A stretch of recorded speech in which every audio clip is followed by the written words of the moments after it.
Voilà, mesdames et messieurs, merci encore d'être les nôtres sur Voice of Congo. Toujours Tozakara na Kinshasa, bien que les lots confinés comme à Gombe. Biso toujours continuer Moussala. Tu as vu l'actualité, ça vraiment deux points d'actualité. Les lots na Kinshasa, confinement comme à Gombe. Puis Vital Kamerhe attendu na parquet général pour avoir sa information. Donc on va ça par rapport au naïe. Mais bisotoye awana INC na interfédéral la ville à Kinshasa. Tous on a nous makanisa bandeko poto moni bandeko, c'est comme si panique et côté total. Bandeko musu babi INC ba côté Zamba avenir à cash et côté Mobulu. Donc ba tirer déjà ba la musi ya bango minduki.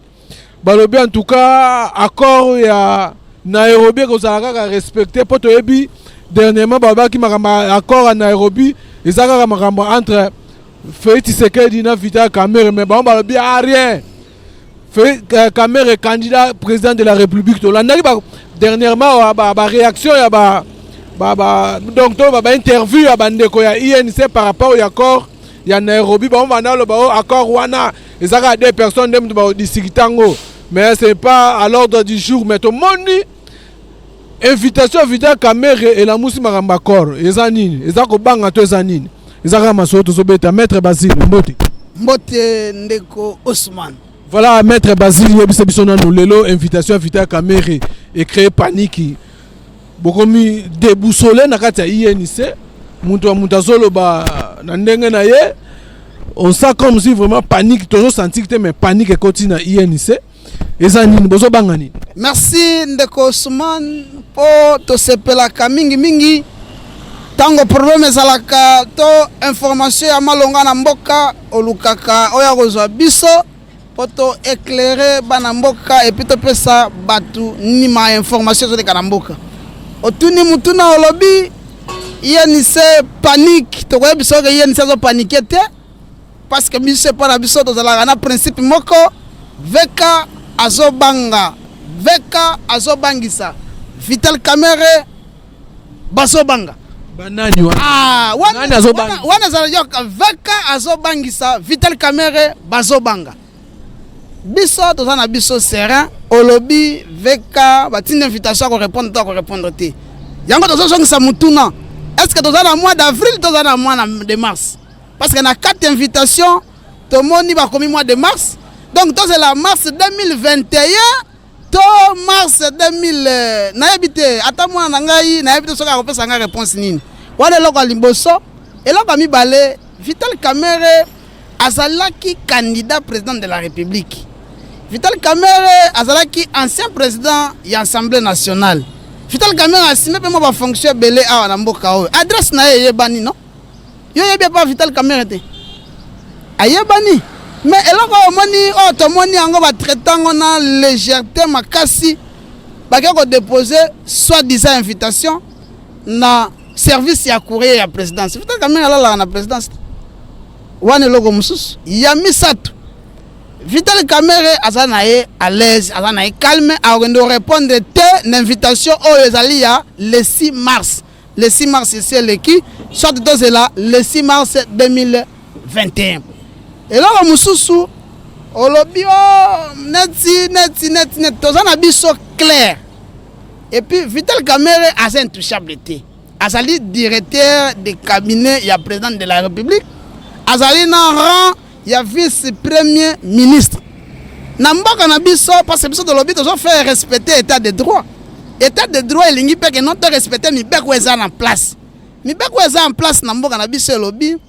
Ce qui mutu songolo asali mabenga na sa avocat bako kanga ngai na ba juridiction ya CT il faut ba kanga ngai to problème ezali il faut ba memangai na cour d'appel alors na se na ko comparaître traité parce que vi rang ngai avocat vi rang ya veka a ko comparaître devant parquet général ya Matete et de deux na Kinshasa to sana deux parquets généraux parquet général ya Matete parquet général ya Gombe.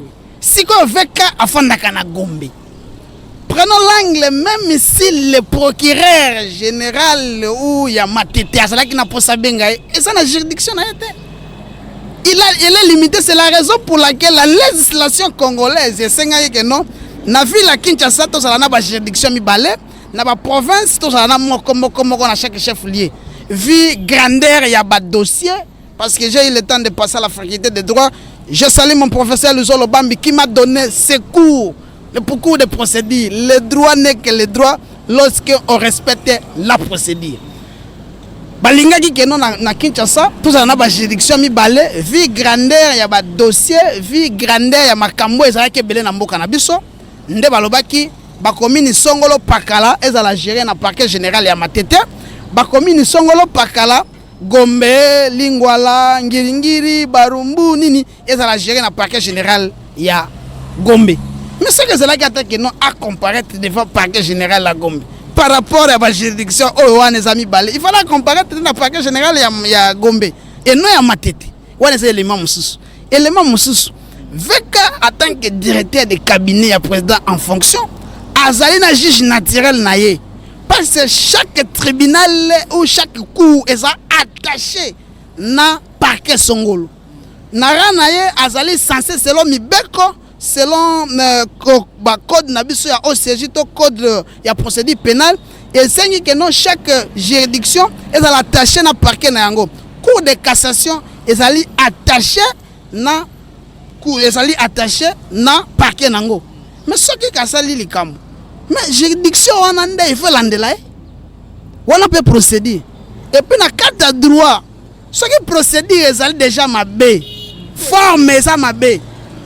Donc fond peut moyen tantamango ça donc maramoto e baby. Au moni, wana doit soulever ba irrégularité par rapport à la procédure. Parce que les droits ce qui procédure na nous font. Avant de côté fond, il faut aussi ça nous forme. Ce qui forme mes alliés bien té, donc procédure et baby. Yango te bisi bango que veka on répondre té na invitation oyo ezali ya mars. Mais biso ça na avril de 2 veka ndenga zaona il faut à répondre devant juge naé. Batu ni biso mutuna qui est juge ya cour de cassation. Et puis, cassation peut aller dans le parquet général près la cour de cassation. Batoubatuni Moutuna, Balobi, juge, ton procureur, il y a Matete. A koki ko bengaye loko la renseignant. Pour aya ko répondre, ko peut sabiso ba renseignement. Yoka eloko mususu. Yango biso peut to kei musika na droit. Est-ce que procureur wana tango bazolo bakifa ke nego yoka e. Mais à conditionner auditionner. Or, il est incompétent s'il prend des droits à auditionner Viranaï. C'est ça la procédure. Donc, Bino Bengo Tokesko, Bino Bengo acharnement contre Vita Kamere pour Nanine. Banane Bazo s'acharner contre Vita Kamere. Wana mutuna politique. Yango de lobby. Au-delà de tout ça, c'est l'angle politique qui est déjà mis en public. Yango na communiqué na biso ya lobby direction politique nationale ya INC. Et Sangala qui lobby et lobby boy. INC a sali ko soutenir accord FCC cash. De 2, INC a zana 4 ya cash. A zali ko soutenir cash sans accord wane a cash. Mais le pouvoir à l'élo est sali en place T. Yango tokel sous kaka nelo ko wana to lobby na 4 ya accord na biso ya Nairobi o ya cash wana. Balobi na 2023 Kamere président Kamere Nde Azali candidat président de la République na compte ya cash. Donc Kamere Aza intouchable, l'homme le plus fort, bah oui qu'on touché. Na la question procédure. Na c'est na la question procédure. La musique m'a d'accord, boki m'a d'accord. Na tout n'a pas de question na tout n'a pas même le docteur Selé les conseillers na tout n'a pas question na tout n'a pas papier au cas de babi m'a d'accord wa biso tali biso te. Eza m'a veka na nande connaît fait Tshisekedi ba on ba koyokana. Bino bokomi ko le mama mais ça doit être pour nini accord en pesa déjà et bo réciter accord en OPT ya bo respect et simba peta accord wana ya Nairobi. Osman il fallait ça la premier Osman ngai naza juriste ça la majorité dans l'Assemblée nationale. Osman naza juriste et puis naza politicien na brosser yo sur le plan du droit noir sur blanc que non, ce truc est entaché de beaucoup d'irrégularités. Et en droit, lorsqu'un dossier maintenant, parlons maintenant en ce qui concerne acharnement, angle politique. Qu'est-ce que angle politique? Tout ça, il y a un angle politique. Acharnement contre qui? Nani Azoluka. Azo s'acharner contre Vital Kamerhe. Vira tout puissant. Vira na respect, il faut pas faire ça. Akoki kokende ko répondre kunate. Yango to lobby derrière ça, on m'a dit magistrat a adressé invitation. C'est un procédurier. C'est un procédurier. Donc, dans le plan normal, il mérite qui est derrière des sanctions disciplinaires. Yango to lobby boyo. INC a tchemai na monokote.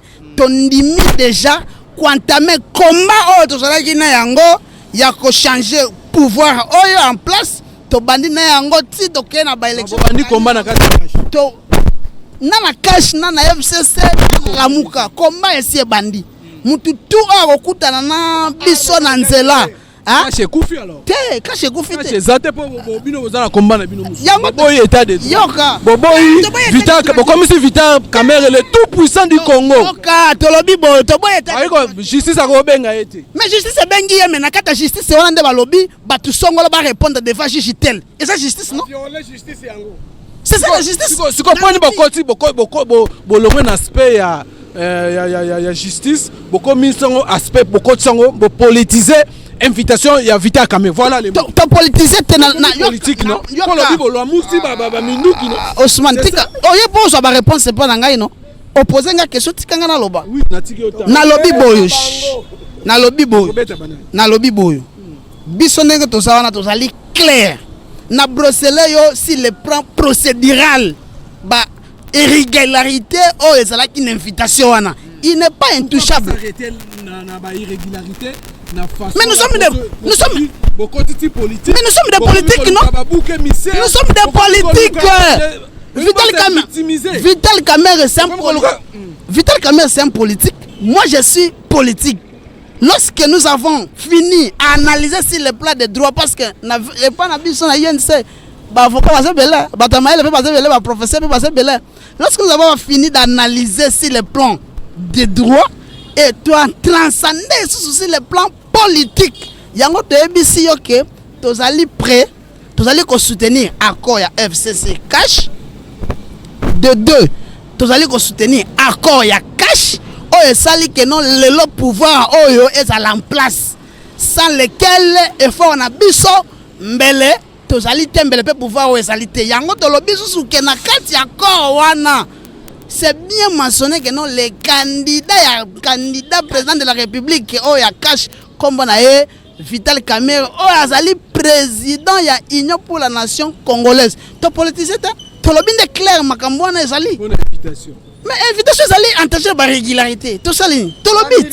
Yango te bis. On profiter na simeona. To profiter. Dernièrement ba kisaki Vital Kamerhe akuta na Joseph Kabila. Ezaka plan ya ba Joseph Kabila te ba monter wana selon ba. Est-ce que ça li na tuni question. Ngana kutani na. Ngana tuni question répondre ya solo to. Lobby. Faut ngana so ebiso ke na yebi yango te, et ça faux. Et ça peut le sumu te ko kutana na mutu songolo to pakala mais et ça nango pete. Et ça li acharnement. Mais président de la République, Félix Antoine Tshisekedi, tozobanga te beveka azobangisa Vital Kamerhe bazobanga. Non, lelo Europe extrana ke nanga parquet te loko ezate kuna. Kokende te. Moi je suis avocat. Nous sommes ici. Nous savons très bien que nous faut rencontrer j'ai appris que les avocats Barosalawana. Si avocat, je vous donne les dernières informations, personne ne sera là-bas. Personne. Oui, on attend comme si une invitation, comme Alingi va répondre, toi c'est la bâtine d'invitation à Malam. On est ça et ça peut sauter. Parce que dans le droit, maître Basile Nyoyi, ce n'est pas moi, c'est notre personne. Ce n'est pas un problème. VK est prêt à répondre. Et puis, on conclut que non, Libala et continue dans mon boulot. et quand tu m'as par rapport à propos par rapport à invitation, par rapport à Kamel, non Kamel comment le tout puissant va corriger, donc toi va inquiéter, soit que l'ouani Azal est confirmé que Azal est tout puissant. Mais tu parles de tout puissant par rapport à quel point? Parce que d'abord le dossier est mal conçu. Je vous ai brossé anglais sur le point de droit. Si que mutu yo nongo zaboyo ba yebiso yaka le 6 mars car rapport à bengiso il faut que même na muta ko bengiso bi papa yo tanga ka te o moni te ka wana za le 6 mars le lot za mars il faut bosser la déclaration. Non mais na ka déclaration wana est-ce que pour wana to simbi va pour belé to sali 9 points o la nango te. Maintenant les ministres qui ont signé cette déclaration, ils sont membres de l'INC, non? Est-ce qu'il y a la violation? Quelle violation? Quelle violation? Ministre. Quelle violation? Violation. Ils sont membres de l'INC. Ce n'est pas interdit. Tant que c'est un abus, on comprendre que non, la direction politique peut se réunir avec les cadres. Il y a parti. Ce sont des cadres.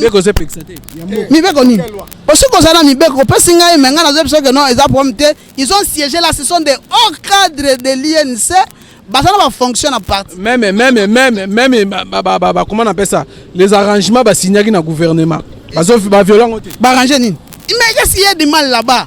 Parce que nous avons dit que non, nous sommes. Il y a une invitation qu'on a lancée. Ils se sont gérés à quel point? Pour quel point? Non, c'est déjà un danger pour leur chef. Leur chef hiérarchique, leur chef politique. Il y a déjà un danger. Il faut que ça non, c'est un danger. Mais Kamere est en danger. Quel danger? Naebisio boyo. Yoka. Tango baebisio que moi na alamuki na tongo alobi papa na so mona awa neti po mesa boyo bash. Nganda sa papa na awa fande loko ezati. Mais tango bana ba moni que non apparemment dossier to so mona en clarté. Il faut to fanda to solo. Fait ka alobi po mesa te mars et si eleki. To sali wana to sali awa to sali ko ndima eta. Bo grimacer IDPS. Je ne suis pas ici pour citer les noms des gens, tout c'est ça. Mais c'est lui qui va s'intercaler devant le président INC.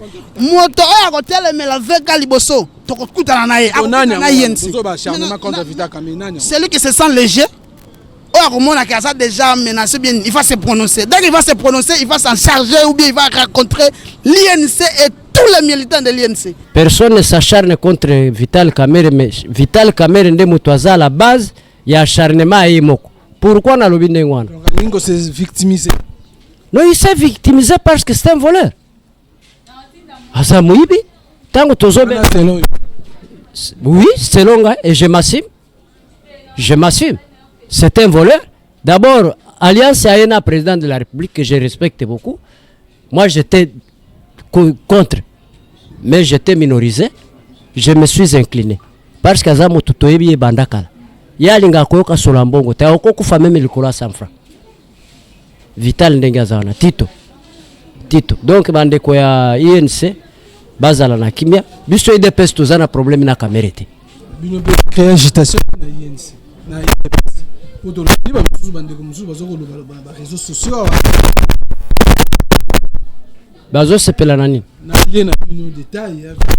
Il n'a jamais été notre allié de taille. Est-ce qu'il y a une séance au côté de l'Mana IDPS? Il y a même Tabiki Sabino Pobosala. Pobosaki mort politique. Fait ce que dans qui changement c'est Martin Fayou. Nayebi Sioboy.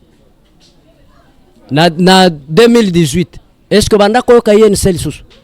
Na ye moko Kamero mona ki matame bubuka kite biloko nyonso ateka ki banda ko ateka ki to kota na détail wana te mais na yebi sioboy que 2023 ezando to ya baba po tozana na état d'urgence après état d'urgence et aussi là na 2021 il faut to sala recensement na 2023 il faut to sala enrôlement. Non, il y a tout ça l'identification. En 2023, tout ça l'enrôlement. Donc, élection. Tu as glissé. Non, tu as la étape normale. Tu as la étape normale. Retenir on a émission. Donc, tu as un état d'urgence causé par Corona. après état d'urgence et comprendre le temps et comprendre tozui recensement tozui identification tozui enrôlement donc ce qui Kamere alias Tito azo rêvé qu'à kozala candidat en 2023 à longola makanisi wana d'abord sur le plan constitutionnel président Nangaza a déjà de droit na 2 mandats na procédure Vital Kamerhe alias Tito il fallait asamba na conseil d'état mais conseil d'état a na pouvoir ya kopesa dossier na ye na juridiction alingi po yaza likolo donc c'est de toloba donc na le cas d'espèce toloba que non soki le procureur azui ya mateta pesa invitation ou pas na conseil d'état akokende Tito conseil d'état de pesi mais oui et pesi pouvoir wana et pesi procureur général ya parquet pesi pouvoir wana donc Tito mais on bazolo ba que non juridiction na eza matetete surtout rana yazoki papa ezala matetete ezala kibila ngundu te mais toyebi bien que Tito akosamba papa asombi kisasa mobimba mbongo wana zui wapi ponga inaza na ba preuve ya bandako ya sombi tala nano chantier ya matonge eteleme depuis tango babelela kika na visite ya ba sotu moto Vital Kamerhe muyibi chantier fandi na enseignement azana lupango na nyangwe asombi aveni mobimba tozana ba preuve papa tozana ba preuve donc ezala ono ba avocat na ye balobi que non procédure za mal entamé ba ko revoir procédure papa est-ce que bon monte que non tant bon bazolo ba que non bango pe bazo se préparer pour 2023 tout le monde guerre déjà continue katia entre IDPS na INC bino na kata cash kuna bien que communiquer na bango ya bureau politique na bazo soutenir cash mais c'est comme si il y a un couac guerre déjà côté pour déclencher déjà guerre invitation ndeko Ousmane bandeko ya poto ba continuer ko rêver babi les coordonnateurs aussi à 100 jours à ya IDPS qui vous a dit ça boye bisabiso nano coordonnateur yango nani en dehors à directeur à cabinet nani ya mimona qui tout puissant normalement c'est lui qui devait coordonner mais ça là 100 jours c'est le chargé ya ba infrastructure David Mukeba mais ya s'accaparer nango po aiba bien siko muibe kangie eza bisote yomoko et c'est que vous voulez nous là où vous voulez nous amener la l'INC est prêt d'affronter ce combat. Depuis 2016, tokenda dialogue. Et baby bande ko comprendre que non IDPS INC baby déjà. Eza ko beba na koyoka ba propos ya maître Basile Mambalobi le porte-parole de la rue. Je fais un débat intellectuel et cohérent. Je suis clair dans mes propos. Vous voulez vous y mixer dans les affaires de l'INC et le président Kamerhe, vous raconterez le fils légitime, vous racontez toutes les autorités militantes et cadres de l'INC. Pas qu'on s'en cherche, non. l'INC c'est un grand parti. Oyo, et ça la peut pas terminer dans Mboka. Sans nous, bah te belé l'élo banga va chômage. Faut pas ça avec merci. Bino pe faut pas ça rappeler IDPS merci. Donc pas ça merci mais battu ne peut pas remercier biso. INC bati ko s'agiter. Bazo s'agiter pourquoi? Bazali ko brandir souvent accord ya Nairobi. Est-ce que nazo bande ko INC nazo poser bino motuna? Est-ce que accord ya Nairobi ezali au-dessus ya constitution ya république? Ce que ezali au-dessus comme ça bon meka ko répondre nga tana ba média mususu. Ezali accord moko privé. Félix azali na 2 mandats constitutionnels oyo ezali reconnu. Accord wana batoyense nazoka bazolo bakeno grâce à eux à l'UNC grâce à entre guillemets bapenga ke faiseur de président. Mais un faiseur de président yemoko na comme président de la République te. Po baloba ke yene muto asala ke Kabila zala. Ce qui asala Kabila mais asala UDPS asala Félix. De Ousmane wana Ndima Kamera Martin Faye mutuna wana kolukate na matisa volume tikana loba penza calmement. Kamerhe so asala Kabila aibi place Kabila zalaka parce que yazala toujours au service à Kabila jusqu'à preuve du contraire. mais asala UDPS te asala pe Félix te parce que Félix abotami na ndako ya combat abotami na ndako ya politique Kamere ayekoli politique voire même parce que ayoka peut-être Sonia ko se prononcer ayekoli politique na UDPS balobaka ke bangonde basala ke Félix akoma président de la République Kamere je crois doyen Otukoloba en 2018 qui parlait encore de Kamere mais tango biso to sali pression que Félix a retiré signature à Genève. Kamere faisait de président. Atikala ki mokot na bato na mususu. Pourquoi a s'autoproclamé que non yepe azali candidat. Et puis nazo tuna bato yense. Banani balongwa ki na siège na bango po ba ke na siège ya bato mususu. Soki biso to zaki na besoin yense. Bango bato yense tene ba yaka na limité. Poto sa na bango dio. Ce n'est pas leur leader à s'accrocher derrière Félix pour que à soutenir le candidat Félix. Donc bisonde tosali INC tosali que Kamere lelo donc à se retrouver politiquement. Donc batika discours wana. Oyebi que biso IDPS to bundela état de droit. To bundela état de droit ba to bande kona biso ba combattant ba kufo ba kenena mabele ba vivre kuto ata alternance c'était. On a état de droit lingo lo banini. Donc muto ko kozala au-dessus de la loi te. De surcroît Kamere. Ce que je sais c'est mon que Kamere a Salimbeba. Est-ce que ça UDPS? Tout est état de droit où tout le monde a quoi expliquer que non Congo, il faut reconnaître donc il faut tout dans la justice parce que balobakana voir même Bible c'est la justice qui élève une nation. Maintenant la justice doit faire son travail. En quoi ezali bazali ko rattacher à UDPS? Non. Nous voulons instaurer un état de droit. C'est la justice qui doit faire son travail. Bâtir la justice, c'est ça la moussala. On ne peut culpabiliser. À subir ce qu'on sort, ceux qui sont innocentés. Parce que jusqu'à preuve du contraire, à ça présumé innocent.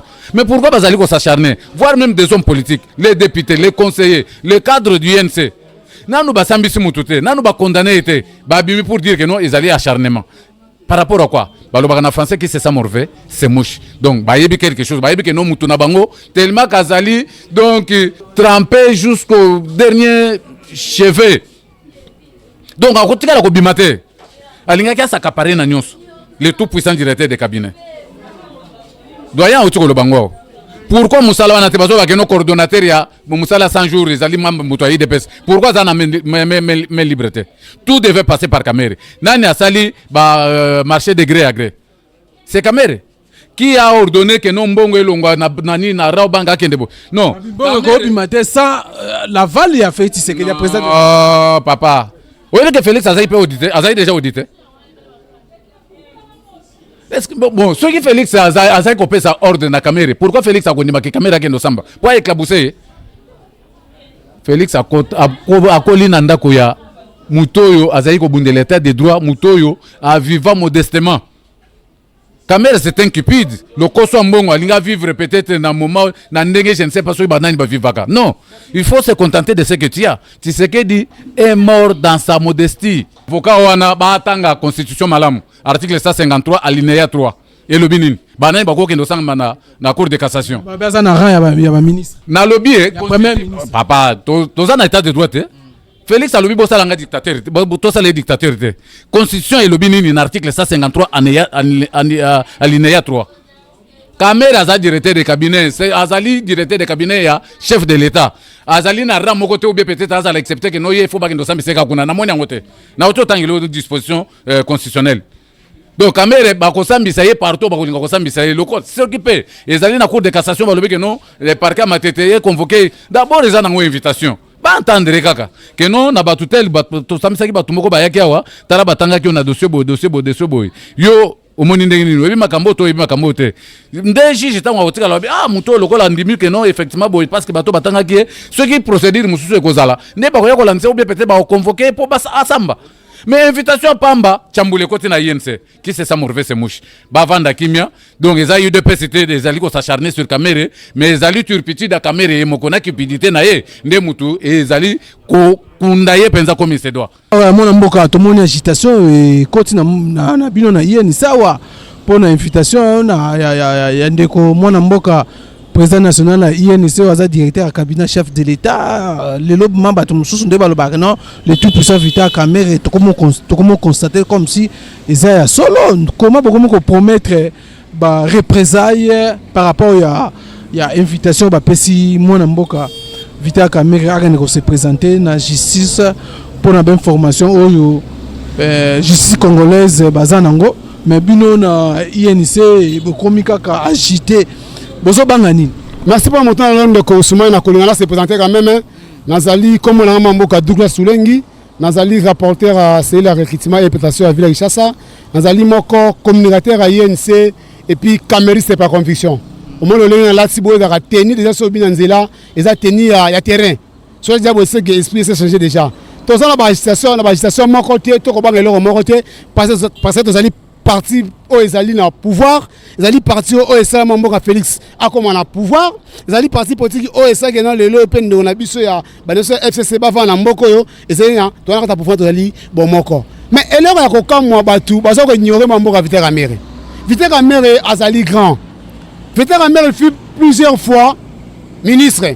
Vital Kamerhe il fut directeur de cabinet.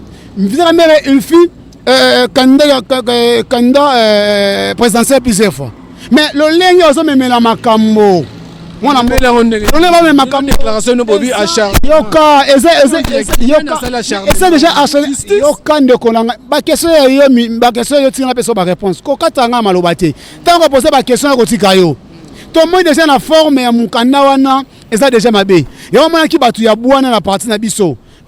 Secrétaire et direction politique nationale ba vanda ki soit coordinateur ya mwana mboka Boji a coordonner réunion na ba ministre na biso na ba député na ba docteur Selemba ba vanda ki ba bité le lengi makambo kendele eza olengi wana te mwana mboka Vital Kamerhe aza oya na commune ya Gombe avec na Uvira mais aussi mukana wana na kati ya mukana ba commune a se présenter le 4 mars le 6 mars, merci. Le 6 mars 2020, dans le paquet général, à peu près de la cour, il y a maintenant 4 mairies. Mais dans le document, le 4 avril,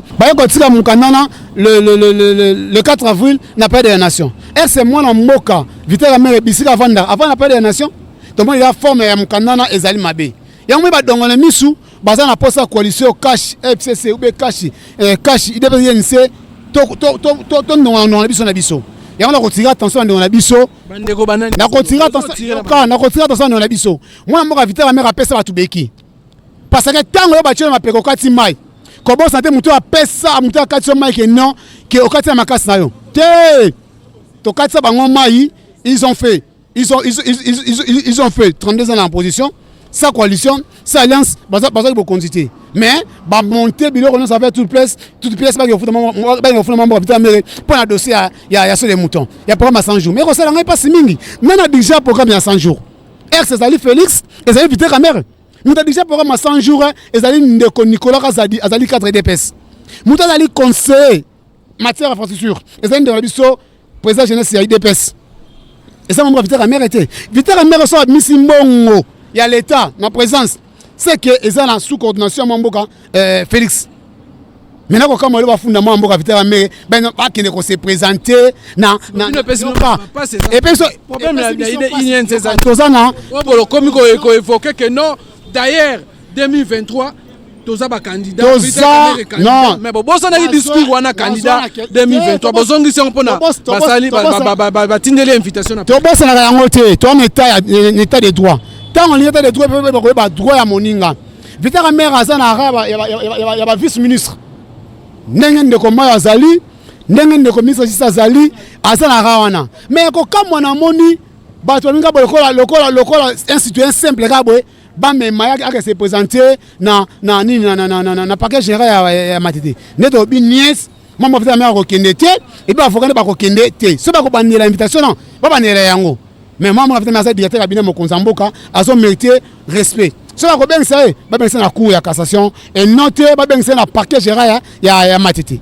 Pourquoi vous lancez déjà besoin promettre ba représailles contre invitation ça l'état de droit tango ba commis document ba tango yoka tango ba commis document na fond déjà mabe il faut to boyelo quoi déjà yango to hotel mela yango na ça camériste naotika koma jamais Tshisekedi c'était na sa Cameris naotika koma jamais Kabila c'était ya mona ko défendre Vital Kamerhe ya mona lati couleur na défendre membre Vital Kamerhe na défendre INC mais l'avenir ya politique ya cash avenir ya cash avenir to pona moni bote déjà ba kandeko avenir yoka avenir ya cash to makasi mingi INC mbe pesika INC mokolo tonga bote tonga INC 2023 veka osala candidat parce que lelo ton accord ya Erobia oh il dépasse à ça 32 ans la position ya Erobi il dépasse à ça 32 ans la position sans alliance sans coalition à son pouvoir grâce à membre Vital Kamerhe à ces façons à ces milliards ngana ndima conjuguer place moko na bando DPS ndima se conjuguer place moko na bando na biso Kabundi ndima se conjuguer place moko na bando ba parlementaire de boulot ba comment ba secrétaire général DPS oh ba ça mais capable était mais ndima conjuguer ba ensemble donc ça grâce à moi Vital Kamerhe ba comme na pouvoir faut qu'on représente membre Vital Kamerhe Lumumba avait fait 3 mois na pouvoir mais militaire pour l'indépendance si Mouzé qu'est-ce que se repose à faire qu'est-ce que se repose à faire il avait fait 32 ans dans Nakatamaki pour renouer que 4 ans en disant que le DPS va faire 10 ans mais pouvoir plus de 20 ans donc vous avez besoin contre l'IDPS à 10 ans 2 mandats non et ça langage politique mais encore à Kenya et ça on la singana kingo parce que ni tete feka nga bazo yango te ni tete feka encore on est tomba kadik parce que bozala jamais majorité dans l'Assemblée nationale Ousmane de Kolanga zala calme au moni feka c'est un animal politique il sait rebondir à tout moment sera bête quand c'est raté c'est un animal politique de autre sala na Kenya fatia biango feka biango ce n'est ni Kabou ni Kabuya ni Docteur Sélé il y a 2 personnes en accord 2023 kosongo feka osala kanda na biso mais dossier on a Vital Kamerhe a coordonné programme à 100 jours baluka ndeko Nicolas Razadi yena akende ko se présenter la justice mais ko peut-être invitation non to ko senga na bango ba bande invitation na bango na bonne de forme pour faire se présenter on a comprendre te bino il faut attaquer la justice congolaise oyo a sali invitation mabe ezana bande et antidaté. Mais vous attaquez toujours dans IDPS. C'est quoi juste? Ni les a cachés derrière ça. Peu bien la communication, il y a communication dans le lobby que non, il y a un acharnement contre Vital Kamerhe. Non, nous avons acharné contre Vital Kamerhe. Mais au moins il y a un document déjà. Et ça la fausseté macasse. Parce que Bakomi moi Vital Kamerhe a se présenté, les 6 de Roussoumane. Mais Moukandana, Bayokotika yango les 4. Les 4 n'a pas de nation. Et c'est fait qu'avant n'a pas de nation. Avant pas de nation. A se présenté le 6 na mois de mars. Ah, on doit dire 4 avril. On va déposer lettre les 4 en avril. Donc, processus déjà, ça déjà biaisé déjà. Quand on sait on a besoin de justice, basta Moussa Malam, toi l'état de droit. Mais Vital Kamerhe, c'est un grand. Et c'est un grand ça y est, na cour de cassation. Azan a ramoko, na vice-ministre. Plutôt vice-premier ministre. Il fit président de l'Assemblée nationale. Plusieurs fois ministre. Candidat présidentiel plusieurs fois. Directeur de cabinet plusieurs fois. Et directeur de cabinet plusieurs fois. C'est l'icône en beaucoup. Donc on va aussi les purement théâtre, purement charnement, purement la justice congolaise. Je la cime, c'est la justice congolaise. Bah ça théâtre. Parce que comment à niveau avec basa avancer basa le quoi bino pe ba qualifier bino bona manipuler justice basa le quoi basa le quoi ndeko yulama et ça n'a pas simingi donc je sens bon biso pour le ba ça poursuivre le camp Vital Kamerhe mais faire ba ko kanga été ba fokane ba ko kende te biso to ko kende te to ça bango tina suka nazo senga na bandeko na biso ya INC la justice ne s'appelle pas IDPS la justice ne s'appelle pas l'INC. La justice ne s'appelle pas Félix Tshisekedi, la justice égale justice. Et la justice, elle est indépendante. Moi, je pense que l'INC devait saisir cette opportunité pour prouver dans le monde que non, Vital Kamerhe est innocent, en l'encourageant d'aller se présenter devant la justice. Au lieu de tergiverser, kokendaka gauche droite ni vice de procédure par rapport à invitation patati patata parce qu'il finira toujours par comparaître malgré ça Babylone a finir par comparaître donc ça ne sert à rien tozo senga ke batia na se ba encourager à la justice à kende ko se laver agen ko se blanchir pour que nous surtout opinion zali ko reprocher par rapport ya programme ya 100 jours a prouvé que non aza innocent tant baza koloba que non coordonnateur ya programme ya 100 jours azala que za Vital Kamerhe non il faut allusion ya na Nicolas Kazadi. Or Nicolas Kazadi déjà ça c'est prononcé kaloba que non yé tant ba économie déjà Vital Kamerhe asi déjà engagé qui déjà na programme engagé qui déjà ba démarche azaki déjà en contact na ba société ba entreprise ou ils chargé à ça ba travaux ana ya yeko ya sima et puis atikala jamais qu'on a en contact na ba entreprise sur le plan financier comme sur le plan matériel à contact mon côté. Donc batika kobambela Nicolas Kazadi Makambu, le responsable c'est Vital Kamerhe, il doit aller répondre. Tous encourager à qu'il devant la justice. Tant bazo évoquer problème ya accord. Mais accord to signer pour nanine. To signer pour que to comme ça pays na état de droit. Biso IDPS bango INC to comme ça Congo un pays à état de droit. Ce que to comme na kati état de droit. Pourquoi babandi ko kababu émissaire? Oh IDPS, je regrette que bako cha IDPS na kati ya nini wana. Ba confondre ba sentiment peut-être était il y a quelques personnes. Déjà babi 2023 bangonde bakandambalo bako respecter accord en Nairobi. Dans le cadre à leur programme et à parti politique, ceux qui Kamerhe ko se présenter candidat président de la République pour le compte de l'accord ana ezali sous substance dans ngonyo ceci là. Tolobi boyoka zala kimia Ousmane. Vous savez la Constitution dit que le Premier ministre sort dans la majorité parlementaire. Tinde tokenda kibiso na bango, tozu majorité parlementaire.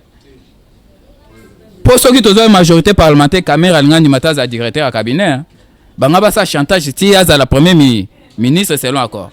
Mais dès lors que tu perdras que majorité et que majorité que nanga mususu et loko wana accord et c'est vida qui déba substance nango nyonso do accord aneza ko exister nango lisusu te do baza ko évoquer yango pona ko semer ba des autres na kati ya opinion d'où baza la kimia ba répondre devant la justice n'encourager vraiment cette justice et ça musala na yango même so kinga pe na sali mabe ba ya ko zwa ngai pe na kende ko répondre pona monye ko mielengi.